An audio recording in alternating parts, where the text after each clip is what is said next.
그래서 3대 이 지도자들을 좀 표현을 해보면요. 네. 김일성은 나대는 수령이고요. 김정은은 더 나대는 수령이고요. 그리고 김정일은 숨는 수령이다. 그렇게 표현할 수 있다고 생각합니다.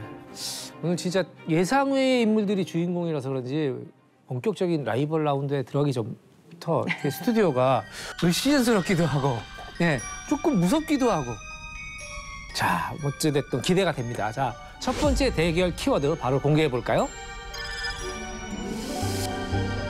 나는 신이다. 오, 섬뜩해. 보면은 통치를 위해서 자기 존재 자체를 포장을 했어요. 마치 신처럼. 우리가 곧 나라다. 우리가 곧 신이다. 이걸 만들기 위해서 조직적으로 이제 이야기와 구조를 서사화한 거죠. 근데 이들은 이 자신을 그냥 단순히 신으로 한 것이 아니라요. 네. 곳곳에 아주 굉장한 디테일이 다 숨어 있습니다. 그래서 북한을 오래 연구한 일본 동경대 이 와다 하루키 교수는 북한을 이렇게 표현했어요. 뭘까요? 그런 말 옛날에 있었던 것 같은데. 극장 국가 뭐 이런 말 있었던 것 같아요. 정확히 맞히셨어요.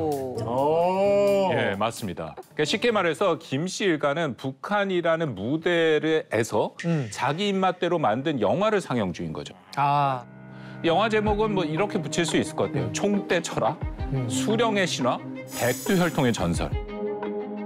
이런 서사를 만든 영화만 70년을 같은 극장에서 같은 주민들, 뭐 세대는 바뀌었습니다만 보여줬다라는 거죠.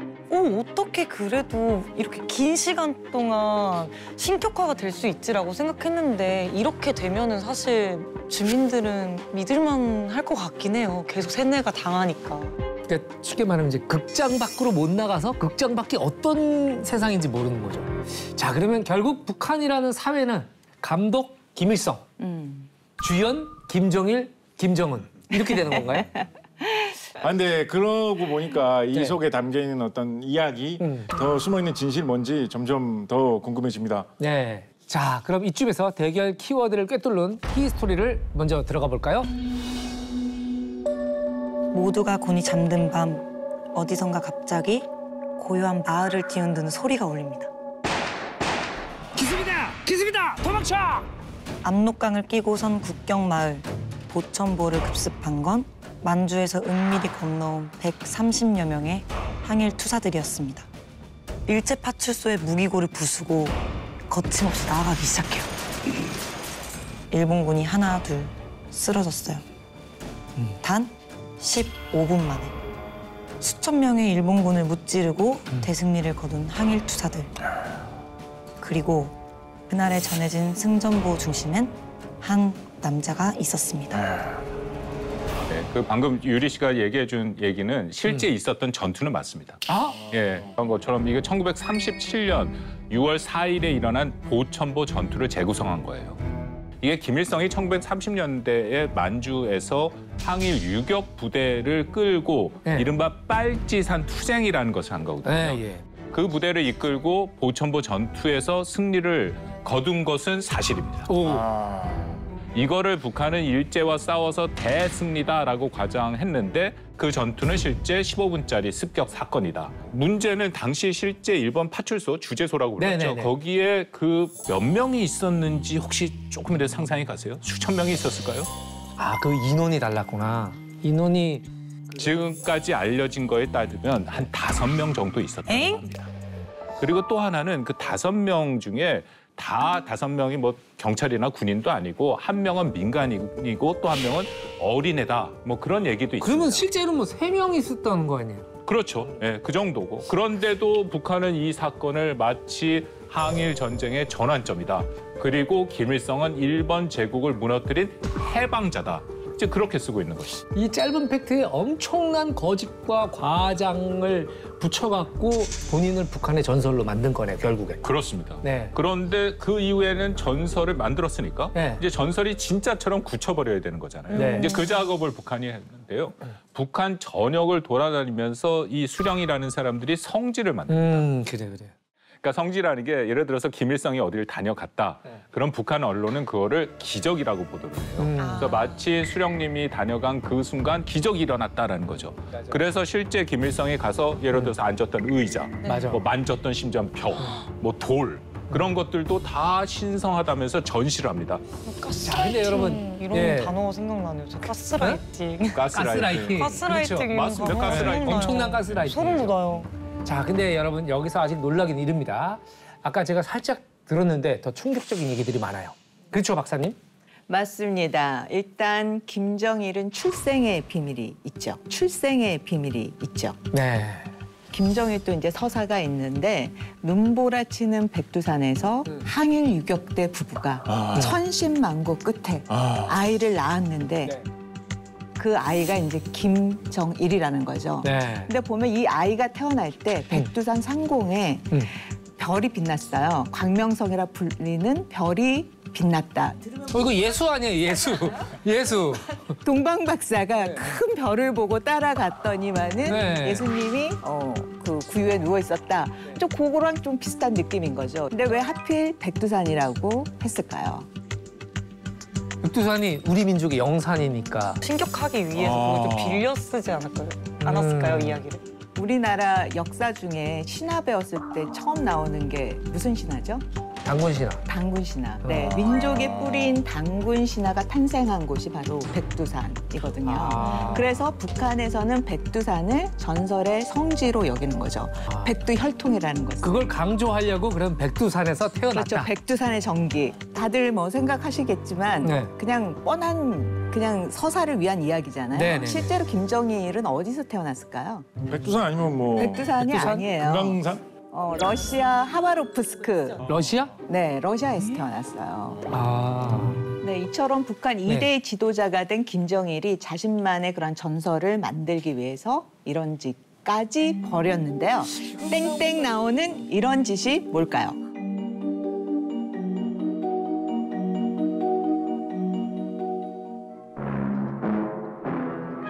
납치요? 어머.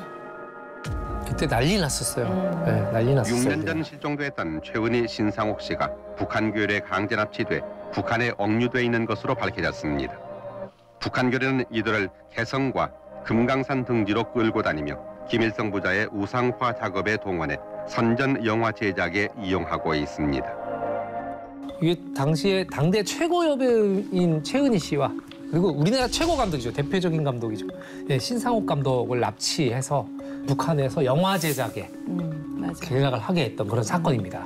78년에 이제 벌어진 희대의 납치 사건이잖아요. 납치된 이분들이 결국에는 김정일의 그 지시로 인해서 17편의 영화를 만들었는데 네. 그 영화가 다 김정일에게 충성하라는 그런 선전선동의 영화라고 볼 수가 네. 있겠죠.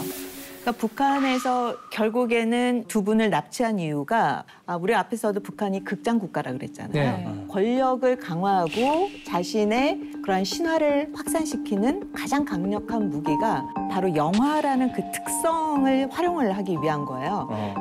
모아놓고 그 사람들에게 그 영화를 통해서 주입을 시키는 거죠. 그러니까 영화라는 이런 우리 보면 이 문화 콘텐츠가 도구이자 수단이 됐다라는 거죠.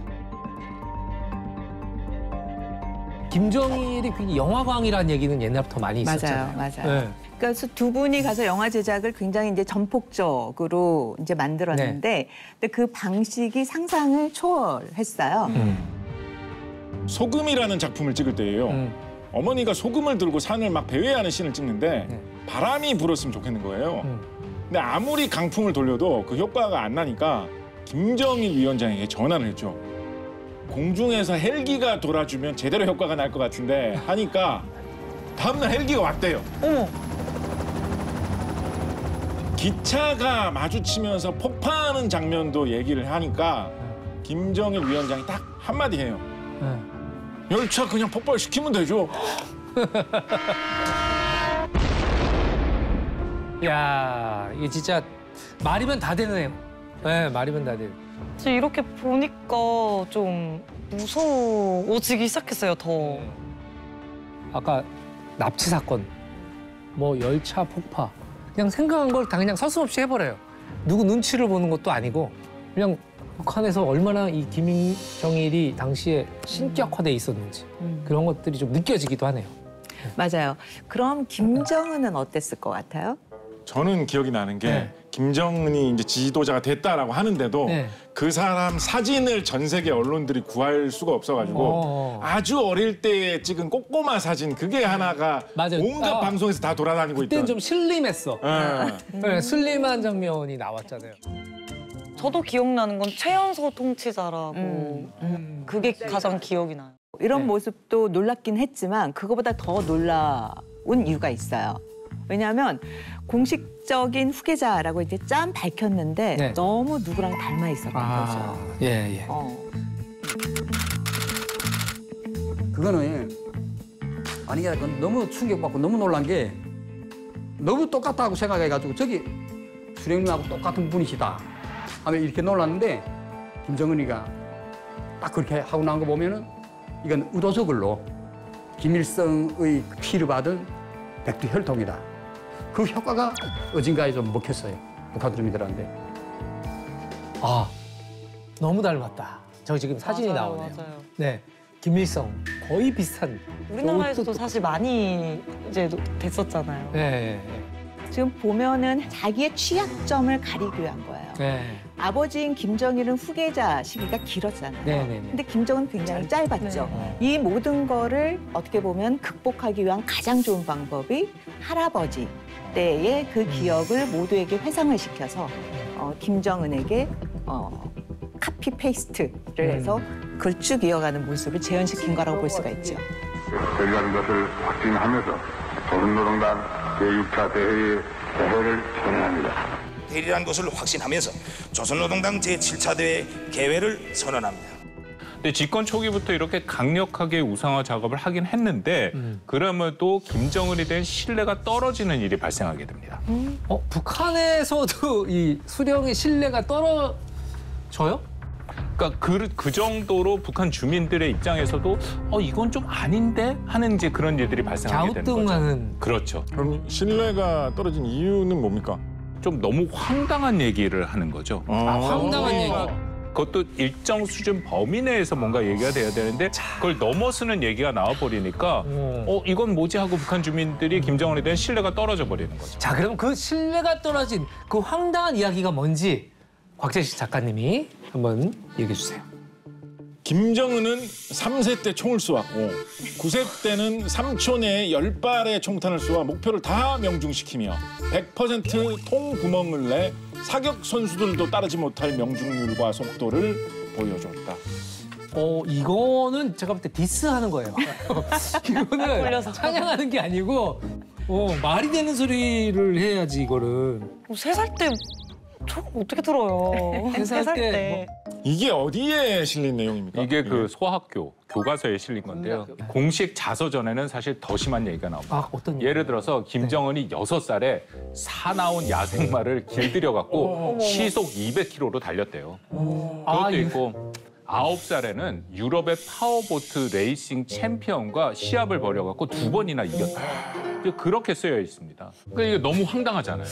그러니까 북한에서도 아무리 우상화 작업을 했더라도 이건 아니다라는 생각을 들 수밖에 없는 거고 특히 북한에도 한국 같은 MZ 이제 세대가 있거든요. 우리가 장마당 세대라고 그렇게 부르는데 이 친구들은 태어났을 때부터 뭐 북한 당국이 자신들에게 필요한 것을 준 게 아니라 엄마가 직접 장마당 이제 사경제라고 불리는 거기 가서 물건을 파는 경제 행위를 통해서 돈을 벌었어요. 그렇죠.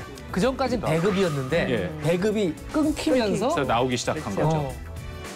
그리고 더불어서 이 친구들은 한국 뭐 드라마들 잘 아시잖아요. 북한에서 많이 알려져 있는 거고 그러니까 노출 빈도가 높아요. 그러기 때문에 그런 거에 익숙한 세대의 사람들이 방금 말씀드린 그 우상화 뭐 6살에 뭘 하고 9살에 뭘 하고 그걸 들었으면 야 이게 무슨 소리야? 하는 그런 의구심을 가질 수밖에 없다는 거죠. 근데 이렇게 계속 이렇게 젊은 세대들한테 신뢰가 떨어지면 언젠가 반발이 터질 수도 있지 않나요?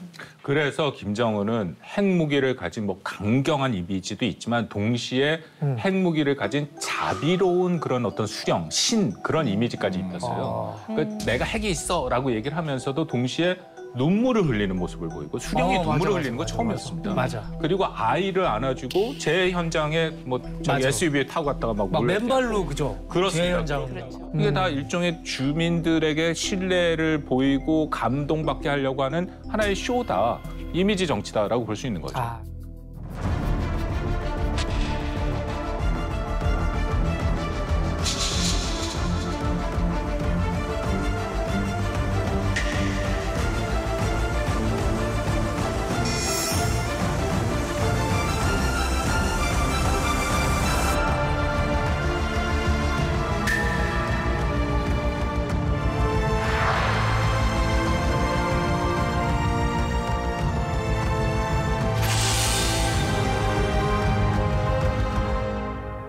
근데 여러분, 이 네. 극장 국가 무대에 늘 빠져있는 사람이 있어요. 이름은 잘 알려졌지만 김씨 3부자에는 항상 누군가 있어요. 응? 누구? 이 신화를 함께 만들고 또 통치를 뒷받침하거나 때론 그림자처럼 사라진 존재들이 있어요. 누굴까요? 박사님께서 말씀을 하시니까 그동안 하도 사라진 존재가 많아서 네, 이걸 어디로 누구 뭐 다른 자녀들인가? 뭐 이런 생각도 네네. 해봤는데 저는 근데 여성분 아 그러네요. 남자 주인공은 있는데 여자 주인공들은 없어요. 그러네. 그러네. 네. 자, 그럼 이제 그 숨겨진 이야기들을 꺼내볼 시간입니다. 두 번째 대결 키워드 공개합니다. 남자는 땅, 여자는 하늘? 남자 반대 아닌가요? 북한은 보통 남자가 하늘이고 여자는 땅 이렇게 돼야 되는 거 아닌가? 약간 좀 코믹한 1일 연속곡 제목 같기도 하다. 북한의 권력 구조는 누가 봐도 당연히 남자 중심이죠. 그렇죠. 땅처럼 단단하게 깔려 있죠. 네. 근데 땅만 있다고 해서 세상이 굴러간다라고 볼 수가 없죠. 어. 땅 위에는 뭐가 있을까요? 하늘. 하늘이 있죠. 네. 그 하늘이 바로 여자라고 볼 수가 있습니다. 북한에서는 하늘이 여자다. 이거 신기하네요. 야, 북한에서 직접 권력은 잡고 있진 않지만 네. 그 정권이 보여주고 싶은 이상 그걸 여자의 이미지에 담아서 연출을 했다라고 볼 수가 있어요. 그래서 이번에는 자신의 권력을 위해서 여성을 어떻게 활용했고 또 그런 극과 극의 면모를 보여준 두 명의 라이벌 주인공에 좀 집중을 해보고자 합니다. 네.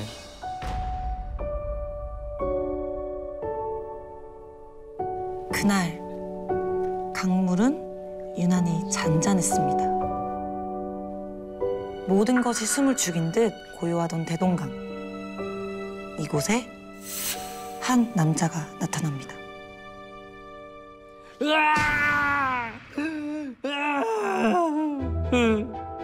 참아왔던 눈물을 한없이 쏟아냅니다. 아내를 빼앗겼거든요. 그것도 동생의 친구에게. 얼마 뒤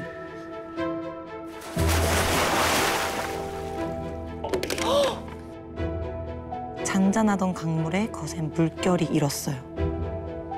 고요했던 강은 무언가를 삼킨 듯 거칠게 흔들리고 있었습니다. 자, 이게 일일 정석극 아니에요? 그렇죠. 이게 거의 막장 드라마 수준의 스토리인데 남자의 아내를 빼앗아간 이 동생의 친구라는 사람. 누굴까요? 용의자는 일단 세 명으로 좁혀졌잖아요. 네, 세 명으로 좁혀졌는데 여자를 좋아하는 김정일 아닐까요? 왜냐면 이제 그 여배우를 납치까지 했던 전력이 있으니까. 네네. 유리 씨는 누군 것 같아요? 저도 사실 되게 모르지만 김정일일 것 같다라는 생각은 했거든요. 맞아요. 보면은 김정일의 첫사랑이 북한의 톱 여배우인 성혜림이에요. 네. 1969년에 프놈펜 국제영화제에서 초청될 정도로 네. 북한에서 굉장히 잘 나가는 영화 배우예요. 네. 근데 그 당시 성혜림은 이미 결혼을 했어요. 결혼을 했는데 보고 반한 거죠, 김정일이. 매체에서 보고. 네. 그러니까 결국에는 뺏은 거죠. 와. 근데 저는 네. 성혜림이라고 김정은이라고 하면 좀 많이 들어본 이름 같거든요. 맞아요. 네. 김정은이 등장하기 전에 그 이전에 북한 권력 승계 1순위 이 사람 아닐까라고 하면서 많이 언급됐던 인물이 김정남이라는 사람이 있었는데 이제 어머니가 정확히 바로 맞았습니다. 이분이죠. 네. 어우, 작가님은 어저께 딸을 만나신 건 아니죠? 아니에요. 아니 흡사 외모도 김일성 같은 느낌이 있어가지고 그래서 굉장히 잘 맞추고 계세요. 네. 근데 제가 알기로는 이 성혜림이 우리 언론엔 많이 알려져 있긴 한데 공식 석상에는 등장한 적이 없는 것 그렇죠. 같아요. 맞아요. 네. 보면 앞에서도 이제 우리 박 교수님께서 김정일이 은둔형 지도자에 가깝다라고 했잖아요. 그러니까 적들이 모르게 안개 속처럼 존재하라. 이게 모든 영역에 다 해당되는 거죠. 여자 문제까지도 심지어. 그래서 김정일은 누구보다 조용하게 그리고 철저하게 자신의 여성들을 숨겨왔어요. 그리고 그 성혜림이 이제 첫사랑인데 오래 갔을까요? 그래서 첫사랑이면 오래 가지 않을까요? 그냥 첫사랑이면 오래 못 갈 수도 있죠. 네, 오래 못 갈 수도 있는데 5년밖에 못 갔다라고 해요. 이게 깨진 이유는 뭡니까? 보면 일단 김일성 아버지가 탐탁해하는 상이 아니라는 거죠. 일단 보면 정상적인 결혼을 할 수 없는 거잖아요. 그렇죠. 유부녀였는데. 유부녀를 데리고 와서 이혼을 시키고 했다라는 거는 아버지한테 이 여자를 소개하기에는 적합하지 않은 거예요. 그러네요. 거기에다가 김정일보다 5살이 많고. 5살이 많아요. 그런데 김일성이 당시에 또 점 찍어둔 며느리가 있었어요. 그러겠다. 그러니까 전반적으로 그 막장 1일에 나오는 요소들이 지금 다 들어가 있어요. 우리가 한 얘기 중에. 네. 당시 김정일은 권력을 본인이 확실히 잡았다라고 확신할 수가 없는 상태였어요. 그럼 결국에는 절대 권력자인 아빠에게 복종을 해야 되는 거죠. 첫사랑이냐 내 권력이냐 권력인 거죠. 권력이지. 그러니까 권력이지. 첫사랑을 버릴 수밖에 없다.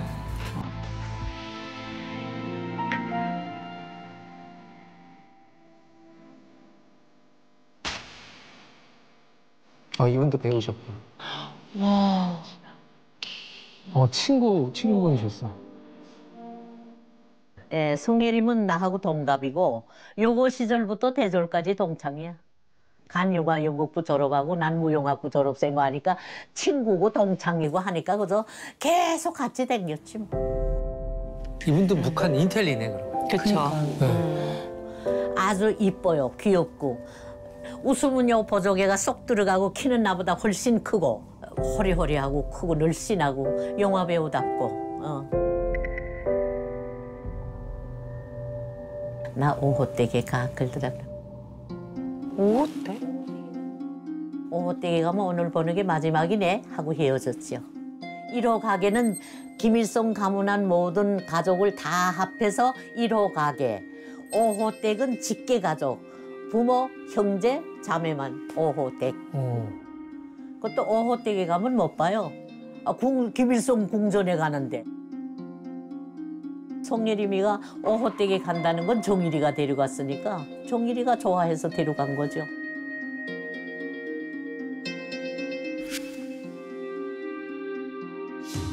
어머, 집으로 찾아왔어. 그때 성혜림이에 대해서는 어떻게 날 보고 성혜림이가 뭐 낳나 그러더라고. 그래서 몰라요 난 그랬지. 몰라요 그러니까 그럼 모르면 뭘 알아. 그래서 내가 그 5호 댁에 간 것만 알아요. 그래도 그 후에 일은 하나도 모릅니다 이랬지. 다 받아내고 내가 말한 거 다 받아내고 다 기록하고 고위원들이 짐을 다 묶어가지고 여독 수용소 간 거예요. 에? 수용소에 보냈어? 어머. 왜? 그 송혜림이 김정일이 사생활을 알아서 여독 수용소 가서 9년 살았잖아요. 김정일이 사생활을 알아서. 와. 5호 댁에 간다는 걸 알아서? 발설할까 봐. 그런가 봐. 어머머.